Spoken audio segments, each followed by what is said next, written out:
아멘. 할렐루야.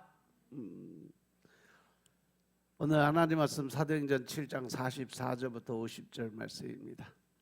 사도행전 7장 44절부터 50절 말씀. 광야에서 우리 조상들에게 증거의 장막이 있었으니 이것은 모세에게 말씀하신 이가 명하사 저가 본 그 식대로 만들게 하신 것이라.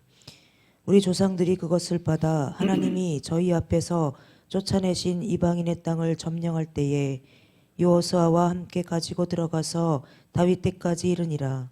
다윗이 하나님 앞에서 은혜를 받아 야곱의 집을 위하여 하나님의 처소를 준비케 하여 달라 하더니 솔로몬이 그를 위하여 집을 지었느니라. 그러나 지극히 높으신 이는 손으로 지은 곳에 계시지 아니하시나니 선지자의 말한 바 주께서 가라사대 하늘은 나의 보좌요 땅은 나의 발등상이니 너희가 나를 위하여 무슨 집을 짓겠으며 나의 안식할 처소가 어디뇨. 이 모든 것이 다 내 손으로 지은 것이 아니냐 함과 같으니라. 아멘. 자, 어제는 광야와 가나안 땅의 다른 신을 섬기는 이스라엘의 이야기를 어제 말씀드렸고, 오늘은 이제 광야에서 이제 성막과 가나안 땅 성전으로 이어지는 그 부분에 대해서 이제 설명을 합니다. 스데반 집사가 설명하는 이 광야의 성막은 증거 장막으로 하나님이 친히 모세에게 보여주시고, 모세가 그가 본 양식대로 성막을 만들었다고 그래요. 여기서 하나님 모세에게 보여준 것은 히브리서 8장 5절에 보면 하늘에 있다고 설명이 되어 있습니다. 히브리서 8장 5절에 보면 저희가 섬기는 것은 하늘에 있는 것의 모형과 그림자라고 그랬어요. 그래서 모세가 장막을 지으려 할 때에 지시하심을 얻은 것 같으니 가라사 때 삼가 모든 것을 산에서 내가 보이던 그 본을 쫓아서 지으라 라고 말씀하셨어요. 즉 다시 말해서 하나님은 하늘에 있는 그 성막, 장막에 대해서 성전에 관해서 모세에게 그 모양을 그대로 보여주셨다는 거예요. 그리고 모세는 그것을 모형과 그림자로 만들었다는 거죠. 하늘의 모형과 그림자가 성막인 거죠. 그래서 이 성막은 광야에서뿐 아니라 가나안 땅에서도 함께 했다고 기록이 돼 있어요. 모세가 처음 출애굽기 25장 이후의 말씀을 보면 하나님께서 모세에게 아주 세세하게 사이즈, 높이, 길이 자세하게 설명을 하면서 그대로 지으라고 설명을 하면서 그 명령을 하세요. 그래서 그대로 지은 것이 그 성막의 원형을 그대로 지어둔 것이 지금 오산 광원기도원 가면 전 세계에 하나밖에 없어요. 성막에 나와 있는 출애굽기 25장에 나와 있는 그 성막의 그 모양의 그 모습 그대로 풀 사이즈로 지어놓은 것은 지금 오산 그 광원기도원에 있는 성막이 최초로 그렇게 만들어져 있습니다. 시간 나면 한번 가서 보라니까 나 안 보고 오네. 근데 이 성막은 광야에서만 아니라 가나안 땅에서도 함께 했다라고 기록이 돼 있어요. 여호수아가 성막을 가지고 가나안 땅에 들어갔고 이스라엘의 첫 번째 왕인 사울과 그의 뒤를 이은 다윗 때까지 그 성막에서 하나님을 섬겼어요. 하지만 다윗은 자신은 백향목으로 지은 궁에 머물고 하나님에게, 즉 하나님은 휘장 곧 성막에 이 천막 안에 들어있는 것이 마음이 상당히 불편했어요. 나는 뜨끈뜨끈한, 요즘 시대로 얘기하면 나는 뜨끈뜨끈한 50평, 60평, 뭐 100평 이런 아파트에 살면서 하나님의 집은 이제 그 한 2평, 3평 되는 그러한 저 천막으로 지은 집에 저 성전 삼아서 계시니까 얼마나 마음에 부담이 가는지 몰라요. 하나님을 더 좋은 곳에 모시고 내가 저런 데 살아야 되는데 어떻게 하나님이 거꾸로 됐다 이거죠. 그래서 다윗은 하나님을 위한 집을 건축하겠다고 하나님께 기도를 드려요. 사무엘하 7장 1절부터 9절의 말씀 한번 보시면 여기서 이제 이 다윗이 하나님한테 기도를 드리는 장면이 나와요. 사무엘하 7장 1절부터 9절의 말씀 보겠습니다.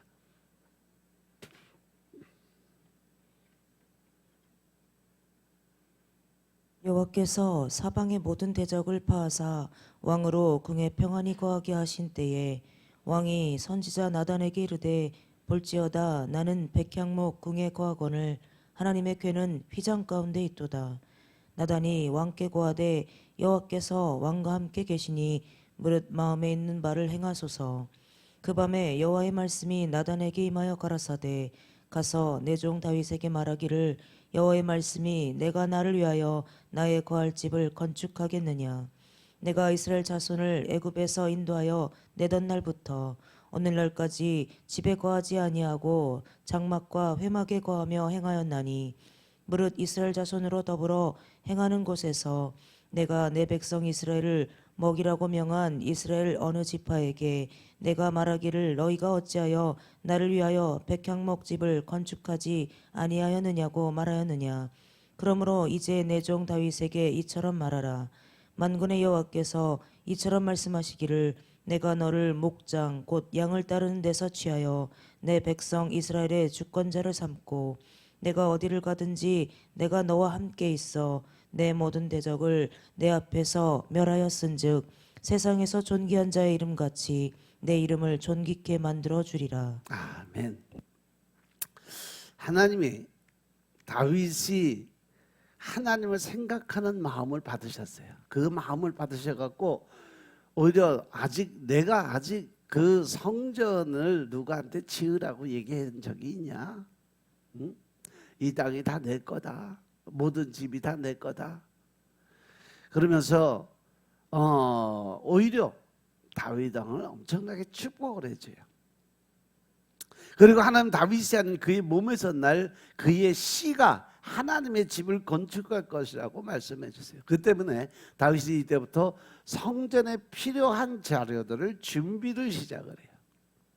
비록 자신은 하나님의 집을 지을 수는 없었지만 언젠가 때가 되면 그의 씨가 즉 그의 자녀가 다윗의 자녀가 하나님의 집을 지을 것이라고 생각을 했어요. 왜? 하나님이 그렇게 말씀하셨으니까.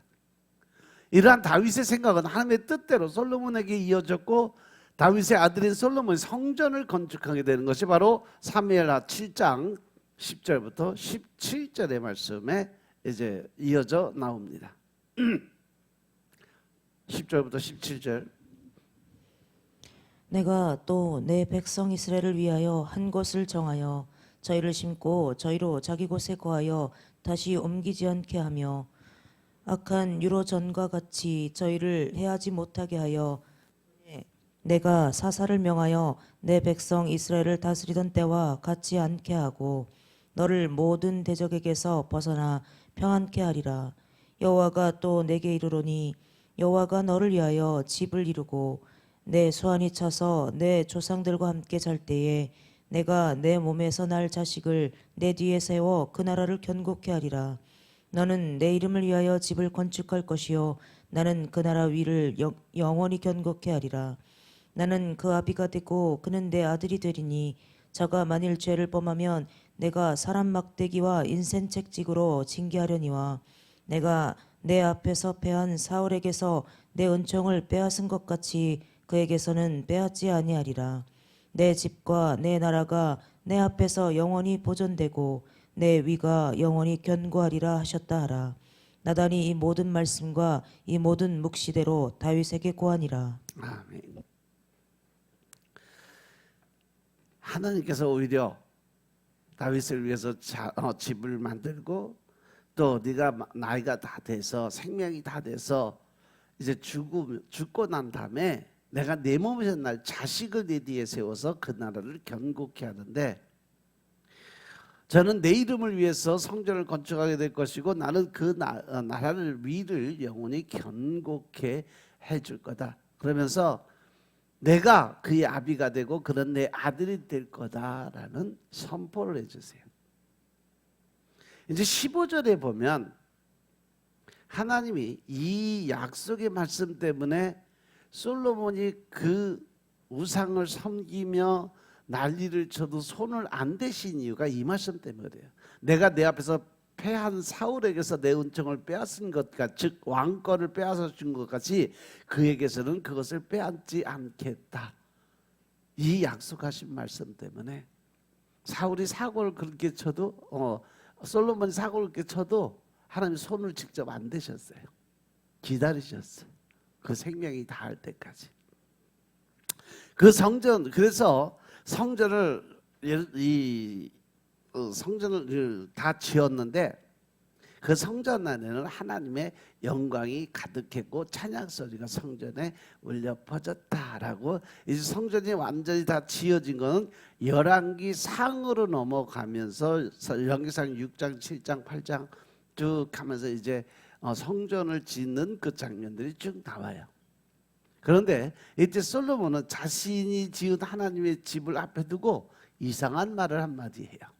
하나님이 참으로 땅에 거하시리까 하늘과 하늘이라도 주를 용납하지 못할 것이라 라는 말하면서 자신이 지은 성전도 하나님을 용납할 수 없다라고 이야기해요. 솔로몬이 이렇게 말한 이유는 바로 이사야서 66장 1절부터 3절의 말씀, 4절까지의 말씀을 보면 하나님이 말씀을 하시는데 하늘은 나의 보좌고 땅은 나의 발등상이다. 너희가 나를 위해서 무슨 집을 짓겠냐? 나의 안식할 처소가 어디 있겠냐? 그래서 나 여호와가 말하는 나의 손이 이 모든 것을 지어서 다 이루었느니라. 물은 마음이 가난하고 심령에 통회하며 나의 말을 인해서 떠는 자 그 사람은 내가 권고하겠죠. 나를 두렵고 경외하는 마음을 가진 사람들은 내가 붙들어 주는데 소를 잡아 드린 것은 살인함과 다름이 없고 어린 양으로 제사 드린 것은 개의 목을 꺾음과 다름이 없고 드리는 예물은 돼지의 피와 다름이 없고 분향하는 것은 우상을 찬송함과 다름이 없는 그들은 자기의 길을 택하여 그들의 마음은 가증한 것을 기뻐한즉 나도 유혹을 그들에게 택하여 주며 무서워하는 것을 그들에게 임하게 하리니 이는 내가 불러도 대답하는 자가 없고 내가 말하여도 그들이 청종치 않고 오직 나의 묵전에 악을 행하고 나의 기뻐하지 않은 것을 택한 사람들, 즉 하나님의 뜻대로 가지 않고 자기 의를 드러내고 자기 마음대로 자기 방식대로 믿음을 가진 사람들은 하나님이 반드시 심판하시겠다는 약속의 말씀을 주세요. 하나님이 이사야 선지자를 통해서 하늘은 나의 보좌고 땅은 나의 발판이다.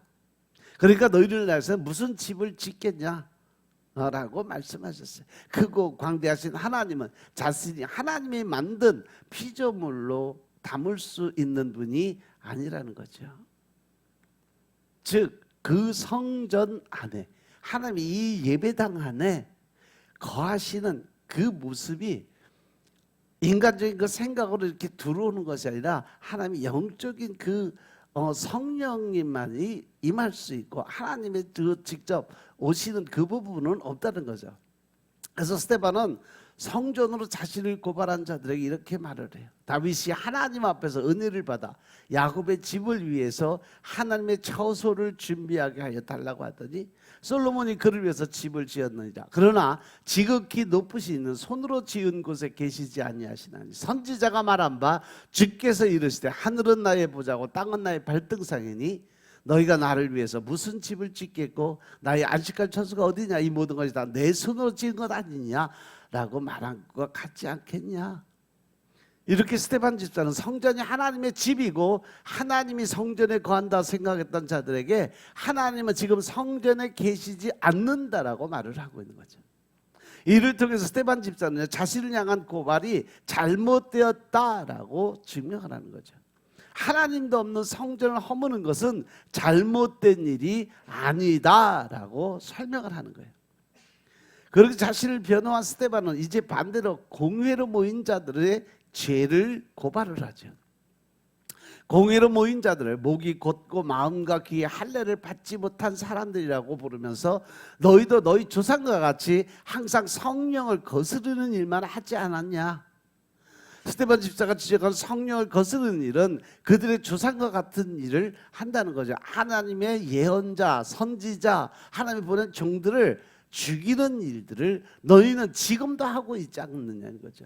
그들의 조상들은 의인이 오시라 한 자를 죽였는데 이제는 공회로 모인 자들이 의인을 잡아준 자요 의인을 살인한 자가 되었다라고 이야기해요. 즉 예수님이 메시아가 이 땅에 왔음에도 불구하고 그들이 예수님을 잡아다가 죽이는 사건에 대해서 설명을 하는 거죠. 여기서 스데반 집사가 말하는 의인은 바로 예수님이에요. 예수님은 요한복음 2장 19절에서 이 성전을 헐고 사흘 만에 다시 짓겠다고 말씀하셨는데 그 말씀의 의미는 그 당시 성전은 46년 동안 지어지고 있었는데 예수님은 그것을 사흘 만에 완성하겠다는 말씀을 하셨어요. 이것 때문에 시비가 걸린 거죠. 그런데 예수님이 그렇게 말씀하신 이유는 이 땅의 죄로 인해서 하나님이 없는 성전은 무너지고 하나님으로 이 땅에 오신 예수님이 사흘 만에 부활해서 새로운 성전, 즉 우리 몸이 이제 성전이 되는 그 모습을 나타내 보여주겠다라는 말씀, 영적인 말씀을 했는데 그 말씀을 육적으로 받아들이니까 이해가 안 되니까 그것을 통해서 살인의 죄를 범하게 된 거예요. 예수님은 자신의 죽음으로 이 땅에 새로운 성전을 시작하시고 다윗은 이 모습을 시편 118편을 통해서 건축자가 버린 돌이 집 모퉁이의 머리띠이 되었다라고 하고 이는 여호와께서 행하신 것이고 우리 눈에는 기이한 바다라고 설명을 했어요. 성전의 재료를 준비하던 다윗은 건축에 관심 있는 자로 그는 건축자들이 필요 없다고 생각해서 버린 돌이 집 모퉁이의 머리돌이 되었다라는 이야기를 해요. 당시 건축은 모퉁이에 그 머릿돌을 기초로 해서 건축을 시작을 했어요. 가장 중심에 그 돌을 하나 박아놓고 그 돌을 중심으로 해서 건축의 모든 그 양식을 쌓아가고 완성했기 때문에 이 모퉁이 돌이 가장 중요한 그러한 역할을 했어요. 이 땅에 처음 교회는 이러한 방식으로 하나의 건물이 되었다는 거죠. 예수님이 친히 모퉁이돌이 되었고 교회의 각 지체는 그 안에서 건물마다 서로 연결해 준, 그래서 주님 안에서 성전을 이루어 갔다는 거죠. 손으로 지은 건물이 결국 담을 수 없는 하나님을 담을 수 있도록 성령 안에서 하나님의 거하실 처소가 되기 위해서 그리스도 예수 안에서 함께 지어져 갔다는 거예요. 따라서 우리는 고린도전서 3장 16절 17절의 말씀처럼 우리가 하나님의 성전인 것과 하나님의 성령이 우리 안에 계신 것을 알고 깨달아야 된다라는 거죠. 하나님의 모든 것을 아는 전지한 분이에요. 우리가 어떠한 자인지 알고 계시지만 모든 것을 할 수 있는 하나님의 전능으로 우리와 하나 되는 것을 선택을 하셨어요. 온갖 더러운 것으로 가득 찬 우리의 마음을 하나님께서 즉 성령이 직접 찾아오셨다는 겁니다. 예수님을 위한 빈자리를 마련하지 않았음에도 예수님 자신을 낮춰서 좁고 협착한 우리 마음을 찾아오셨어요.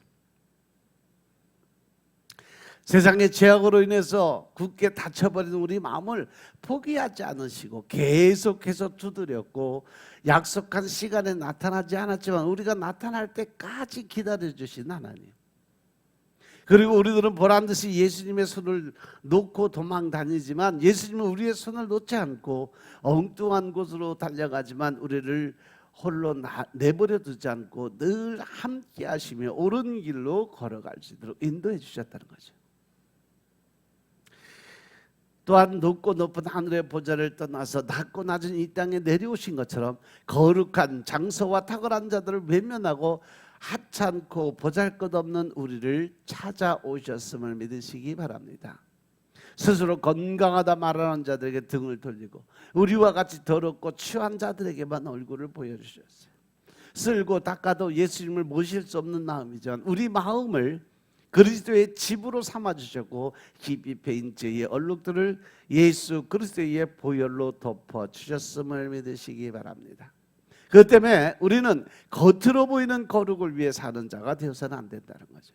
외형적으로 내가 그냥 예수 믿는 사람, 그냥 내가 교회 다니니까 크리스찬이다, 성도다, 이렇게 겉모습만, 외형적인 그 모습만 성도로 살아가면 안 된다는 거예요.